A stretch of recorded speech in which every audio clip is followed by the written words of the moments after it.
ભૂપેન્દ્રભાઈ પટેલનો ખૂબ ખૂબ આભાર માનું છું.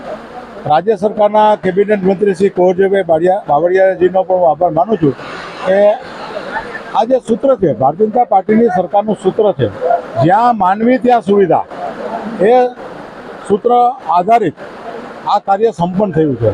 કોઈ પણ વિસ્તાર હોય, વંચિત વિસ્તાર હોય, ત્યાં આ પ્રકારે કોઈ પ્રશ્ન હોય તો તમામ છેવાડાના વિસ્તાર સુધી લોકોને તમામ સુવિધા મળે એના માટે સદાય રાજ્ય સરકાર તત્પર રહે છે અને એના અનુસંધાને આ કાર્ય સમય લાગ્યો છે પણ આજે સંપન્ન થયું છે.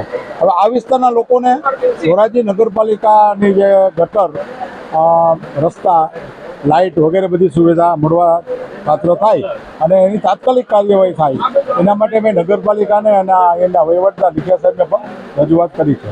ગઈકાલે મહેન્દ્રભાઈ કોંગ્રેસે એક આરોપ લગાવ્યો છે કે ભાજપના રાજ્ય સરકારમાં જે પૂરતી રોજગારી નથી. આ બધું એવું છે ને કે થોડીક પોલિટિકલ ભ્રામક વાતો છે.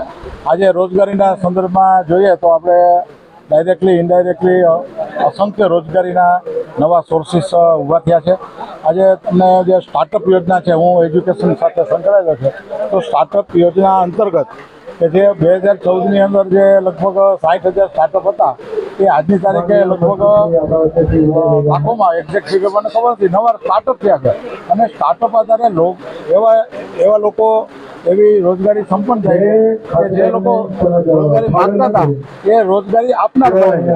અને નવા સ્ટાર્ટઅપની સંખ્યામાં આખા વર્લ્ડ ઓવર આજે ઇન્ડિયા અત્યારે બહુ અગ્રેસર છે અને એના આધારે ઇન્ડાયરેક્ટલી રોજગારી મળે છે.